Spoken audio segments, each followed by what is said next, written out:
I'm talking with Stephen Buonocore from Stronghold Games. Stephen, we meet once again. We meet once again on the battlefield of gaming.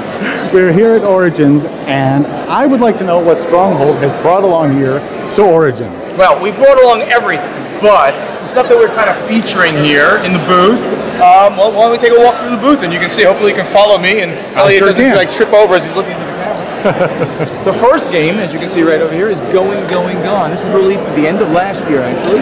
This is the game by Scott Nicholson of Board Games with Scott fame, and it is a real-time auction game. 5 auctions, those center cups over there that will be grouped together. Those 5 cups are, each one represents an auction. Cards will be placed next to them, as Bernie's doing right now, and you'll be auctioning by throwing cubes frantically into those cups. Really? Over a 10-second period of time. And that paddle that's all the way over there by the Going, Going, Gone. Go ahead, Bernie, you keep going. And then he's throwing out the cards now, and the paddle over there is the auctioneer's paddle. Maybe we can even like wait here while they go into this round. There we go. They're going to do 1 round right now. All right, cool. What they're going to do this 7 times. This is 1 round of the 7. I don't know where they are in the game. And so he's going to count down from 10 to 1, any rate that he wants. As long as it's consistent, boom, he puts it down, and then he sees who won the auction. Ties are broken from the auctioneer going around. Fast, fun, crazy, 15, 20-minute game tops, great party game, and good with alcoholic beverages too. We actually had, Scott actually put a drinking rules variant on Board Game Geek. That sounds like Scott. That's right. The next game we're doing here is Völuspá, Order of the Gods. It's actually Völuspá, the base game, and the new expansion is Völuspá, Order of the Gods. Hey, I know that game. And I think you do, since you just reviewed it, I believe. Didn't you? And did an amazing video in costume. And if your fans haven't seen that, they should go back and look at that. But here is a tile-laying game set in Norse mythology, so all the usual characters show up, Thor and Odin, and those are very powerful tiles. But what happens is the lower numbered tiles, you have to dominate the lines horizontally and vertically. Right. The lower numbered tiles all have special powers, like the Valkyries, if they're on both ends of a line, as well, it's hard to point out right there, those light green ones are Valkyries, they will score if all of those tiles, if they're on both sides of the line, so that's how they score. And Loki the Trickster, he's only at number 1, but he turns everything next to him into a 0. Oh, that Loki. And we've just come out with the Völuspá Order of the Gods expansion, which adds 4 more tiles into the game, so you can now mix and match, play with all of them, play with some of the base, some of the expansion was included in the first game, or the new expansion of Order of the Gods. And that game is in very limited supply right now, because I actually sold out in the first short print run. So, really? Already? Yes, already. Nice. It was basically sold out in the first month it was out, and I got some more games coming over. So if you've got Völuspá and you want Order of the Gods, I'd rush out to the store before they're gone out of the retail chain. Great art by the artist Piro, who's done Lost Temple for me, and he did Ghost Stories. He does great portrait art in this entire game, and the expansion are all portraits and creatures that are just faces. So absolutely beautiful to look at as well. We get 2 actions. And then we move over to Rogue Agent. Now, Rogue Agent is basically Blade Runner the board game without using that IP.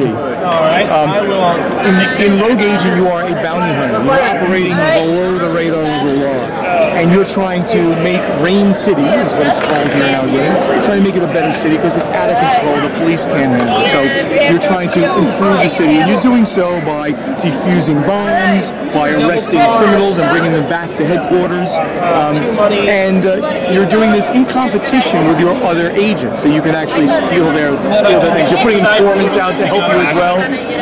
But when you play it in Android mode, what happens here is that one of you may be an android or a replicant that was. Yes.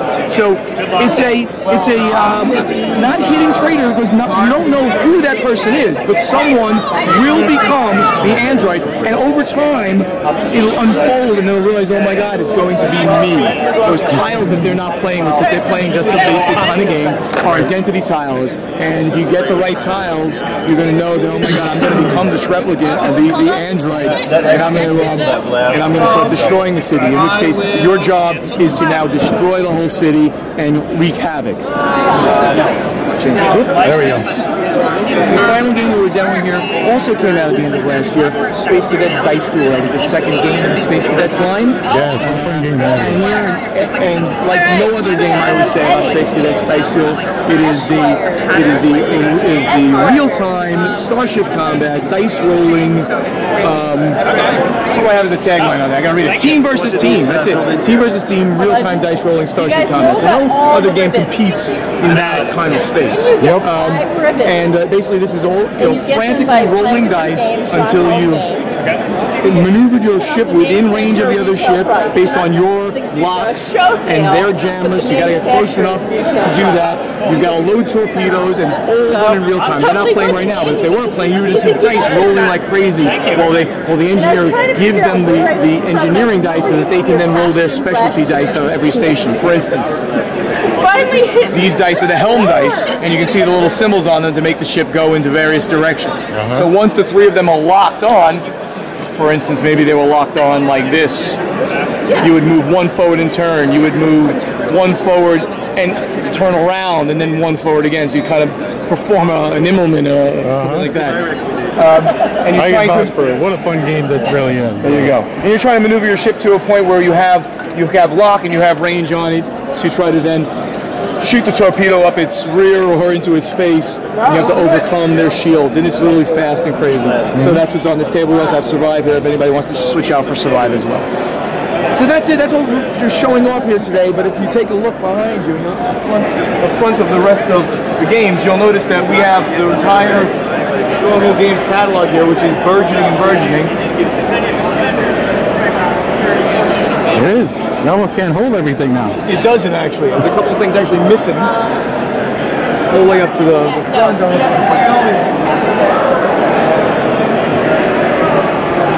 And with 11 new titles coming out this year, it's obviously going to be a huge, huge year for Stronghold Games. Yeah, it really is. It has been already. It has been a great year already, and it's continuing to be.